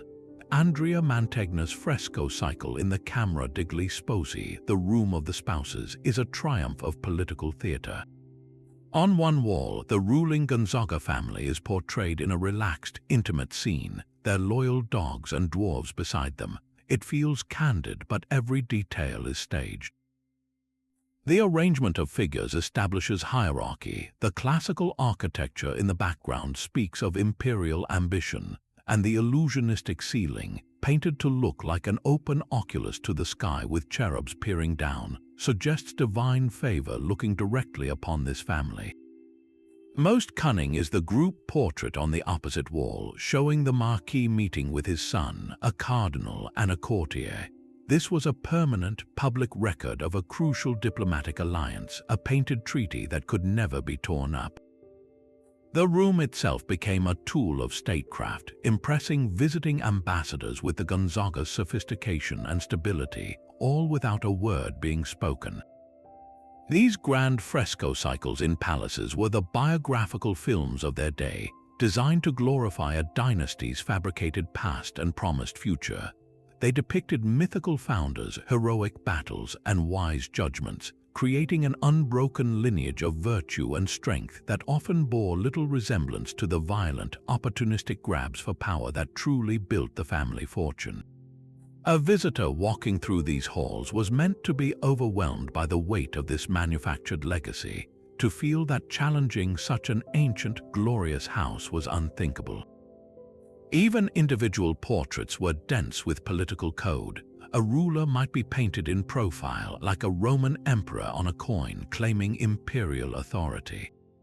He might hold a book to signify wisdom or a pair of gloves to indicate refined power. The setting was crucial.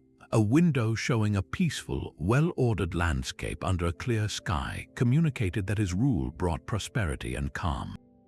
The expression was everything. It could be the serene, detached wisdom of a Piero della Francesca portrait, or the cold, calculating alertness of a Titian statesman, whose eyes seemed to follow you, assessing your loyalty.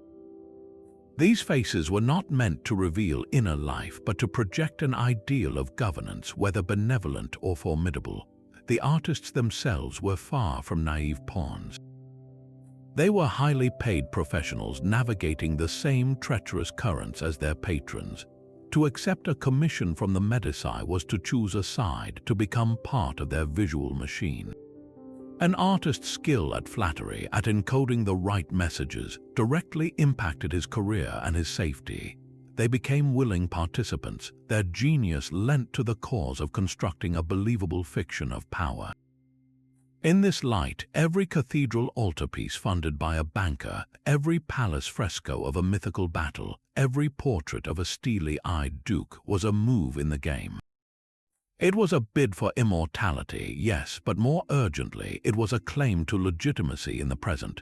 While spies traded secrets in dark corners, artists worked in the light, painting the official story in colors so vibrant that, for centuries, many would mistake it for the truth. The real intrigue was that the most beautiful lies often lasted the longest. The painted lies and whispered secrets of the Renaissance did not fade with the last Medici prince. They were simply translated into a new language, one of nation-states and global empires. The intricate game of power perfected on the Italian peninsula became the operating system for the modern world. Its most direct legacy lies in the quiet corridors of every embassy on Earth. The Venetian innovation of the resident ambassador, a permanent spy in a foreign court, evolved into our modern diplomatic corps. Today's ambassadors still perform that ancient dual function. They are the public face of their nation, building goodwill and negotiating treaties, but they are also the chief intelligence officers in their host country, tasked with understanding the hidden pressures, the personal ambitions, and the unspoken fears that drive policy. The coded dispatches sent by horseback to the Venetian Senate have been replaced by encrypted cables to foreign ministries, but the essential truth remains: the state that understands its rivals better survives longer. This Italian laboratory also gave the world its fundamental handbook for survival among nations, the doctrine of realpolitik and the balance of power. When Machiavelli argued that a prince must be both a lion and a fox, he was describing what later statesmen would call raison d'etat, the reason of state. This is the idea that the health and security of the nation justify actions that might be condemned in private life: deception, espionage, preemptive strikes. It is a philosophy stripped of moralizing, concerned only with results. The Italian city-states, trapped in their permanent Cold War, were the first to practice this at a systemic level. Their great invention, the Italian League, was a pure balance of power construct, designed to make aggression too costly by automatically uniting all others against the aggressor. This exact model scaled up to become the bedrock of European diplomacy for centuries. The complex alliance systems that entangled Europe in the years before World War I, a web of mutual defense pacts between Germany, Austria-Hungary, France, Russia, and Britain, were direct descendants of those Italian treaties. Just as a conflict between Milan and Florence would draw in Venice and Naples, the assassination of an archduke in Sarajevo triggered a catastrophic chain reaction, pulling every major power into the war. The game was the same, only the battlefield had grown continental. The shadow war of intelligence also found its modern form in those sun-drenched piazzas. The Renaissance spy network, a mix of paid informants turned servants and code-breaking monks, is the ancestor of the Central Intelligence Agency, MI6, and the KGB. The principles are unchanged: recruit assets close to power, intercept communications, and disseminate propaganda. The Borgia family's use of rumor and fear, their cultivation of a terrifying reputation, is a precursor to modern psychological operations and disinformation campaigns. What is a social media bot farm spreading divisive narratives, if not a digital, scalable version of slipping anonymous denunciations into a Venetian lion's mouth, designed to create paranoia and social fracture? The tools have evolved from poisoned letters to cyberattacks, but the objective, to weaken an adversary from within without firing a shot, is a play straight from the Renaissance handbook. Even the personal, dynastic politics of the era have their echoes. The strategic marriages of the Medici or the Sforza, used to cement alliances and secure borders, transformed over time into the multinational corporation and the strategic corporate merger. A modern conglomerate acquiring a foreign competitor to access new markets or neutralize a rival is executing a commercial version of a dynastic union. The Condottieri, the mercenary captains who sold their armies to the highest bidder, find their parallel in today's private military companies and lobbying firms, where force and influence are still commodities for rent to whoever can meet the price. The underlying calculus is identical. Loyalty is temporary, but a contract is binding, at least until a better offer arrives. This continuity reveals a sobering truth about power. The technologies change, the stages grow larger, but the players are still human, driven by the same timeless motivators: fear, ambition, and the desire for security. The Italian city-states, in their ruthless brilliance, simply wrote the first modern playbook for navigating a world without a supreme authority. They discovered that in an anarchic system, whether it is a peninsula of competing dukes or a planet of competing nations, survival depends on a cold understanding of interests, a mastery of secrets, and the willingness to act with the cunning of a fox and the force of a lion.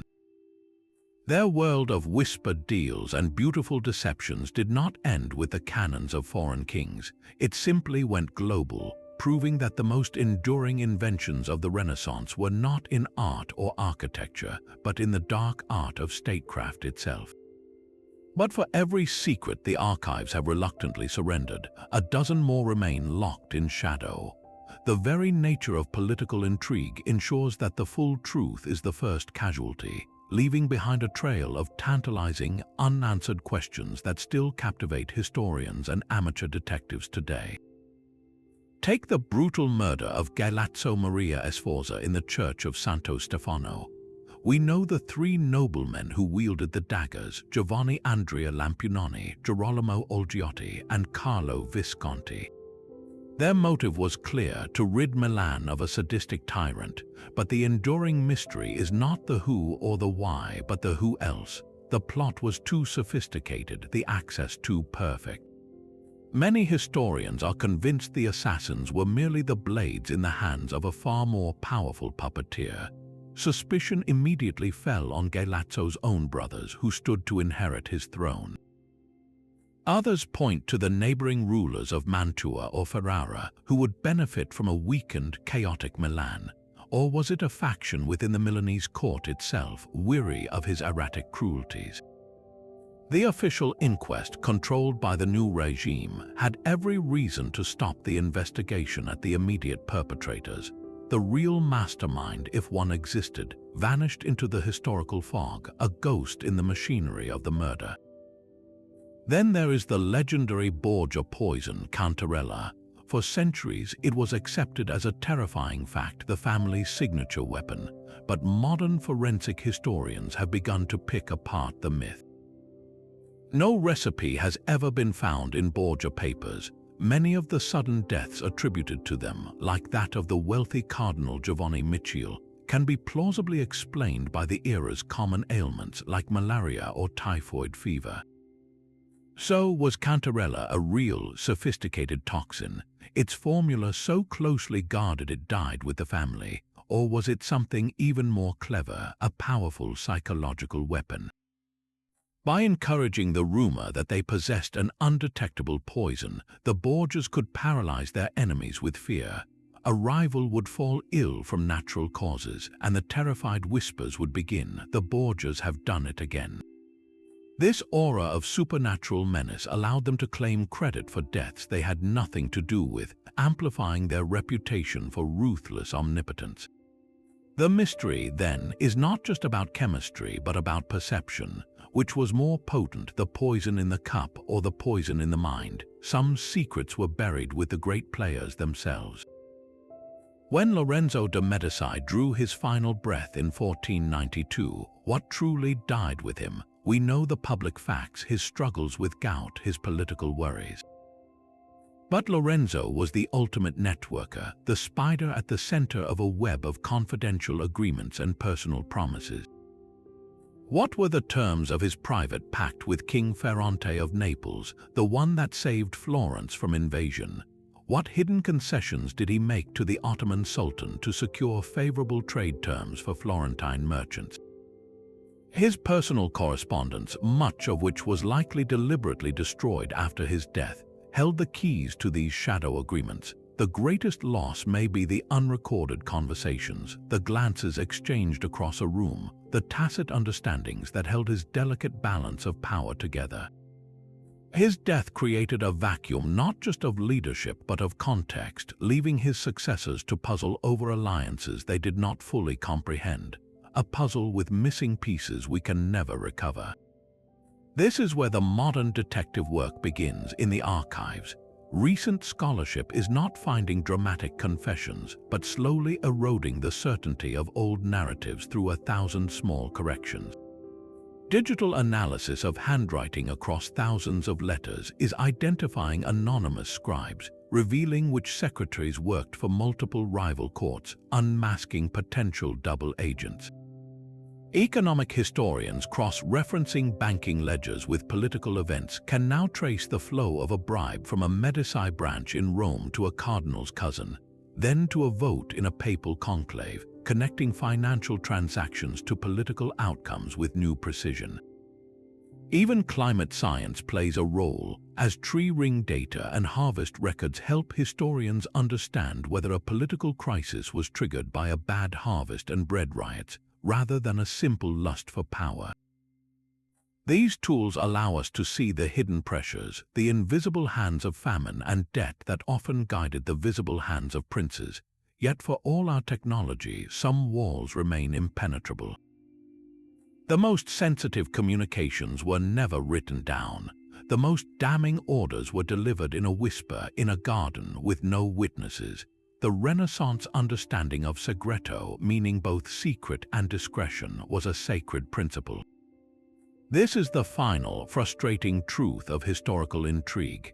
We can map the networks, decode the ciphers, and follow the money, but we can never fully enter the silent spaces where the most consequential decisions were made.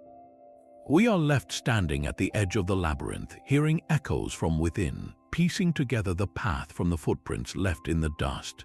The gaps in the record are not empty spaces, they are the shape of the silence that power demanded, a permanent reminder that some conversations were meant for the dark and for the dark alone. The real legacy of this 400-year shadow war is not a single treaty or a unified nation, but a profound and enduring paradox. From the fierce fragmentation of the peninsula sprang a terrifyingly sophisticated art of politics, an art that would outlast the city-states themselves and shape the modern world. The constant, simmering competition between Venice, Florence, Milan, and Rome forced the invention of entirely new tools for survival. They gave us the resident ambassador, a permanent spy in a rival's court. They perfected the art of the cipher, turning written words into weapons of pure secrecy. They pioneered the use of banking networks as intelligence webs and economic levers, proving that a ledger entry could be more decisive than a legion. And they elevated propaganda into high culture, using breathtaking art and architecture to build legends of legitimacy that still capture our imagination today. This was the crucible that forged the modern playbook for power. Iconic families and individuals became the living embodiments of these dark arts. The Medici showed how gold and beauty could build a throne without ever claiming a crown. The Borgias demonstrated the terrifying fusion of spiritual authority and profane ambition. Figures like Cesare Borgia, Caterina Sforza, and Lorenzo the Magnificent were not just rulers, they were master tacticians in a game where the penalty for a misstep was exile or death. Their stories, recorded by observers like Machiavelli and Guicciardini, became the first clinical studies of realpolitik, manuals that stripped away moral pretense to reveal the cold mechanics of control.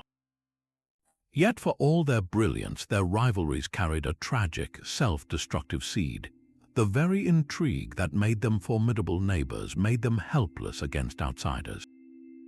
Their addiction to short-term advantage and secret betrayal blinded them to the larger threat gathering beyond the Alps. When the armies of France and Spain finally marched in, the intricate balance of power shattered like glass, and Italy became a battlefield for foreign kings, its independence lost for centuries. So, what did the Italian Renaissance truly give us? Beyond the domes and the frescoes, it provided the blueprint for modern political maneuvering. Every embassy, every intelligence agency, every calculated alliance, and every disinformation campaign owes a debt to those sun-drenched piazzas and shadowy council chambers. They discovered that in a world without a supreme referee, survival depends on a clear-eyed understanding of human nature, a mastery of information, and the courage to act with both the cunning of a fox and the force of a lion.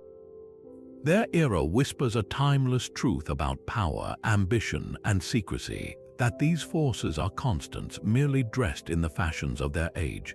The stage changes, the actors wear different costumes, but the essential drama of the human struggle for control remains hauntingly familiar.